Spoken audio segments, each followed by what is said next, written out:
વસાવાએ ડેડિયાપાડાથી તીર માર્યો અને તીર સરકારની છાતી ઉપર લાગી ગયું છે. એ તીર ભાજપની સરકારની છાતી પર લાગ્યું. આદિવાસી સમાજને જગાડવામાં આવ્યો, યુવાનોનો અવાજ બનવાનું કામ કર્યું, એટલા માટે જેલમાં પૂરે છે. પણ દોસ્તો, ભાજપના 8 પાસ ડફોળ નેતાઓને મારી એટલી વિનંતી છે, ભાજપના 8 પાસ ડફોળ નેતાઓને એટલી વિનંતી છે કે જે નેતાની જગ્યા યુવાનોના દિલમાં હોય એનું જેલ કાંઈ બગાડી શકતી નથી. જેલ મોટી નથી, જનતાનું દિલ મોટું છે અને ચૈતર વસાવાની જગ્યા સમાજના દિલમાં છે.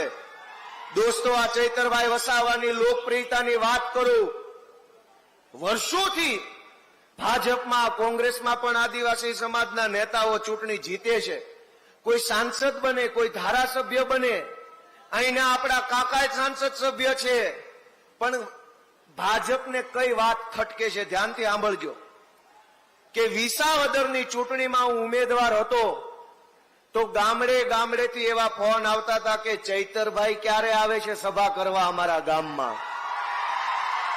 ચૈતરભાઈની સભાની જાણ થાય, હજારો લોકો ગામડામાં આવે. આટલા વર્ષો સુધી એવું હતું કે ભાજપની ટિકિટ પર સાંસદ તો બની જતા હતા, પણ આખા વિસ્તારમાં કોઈ બોલાવતું નહોતું.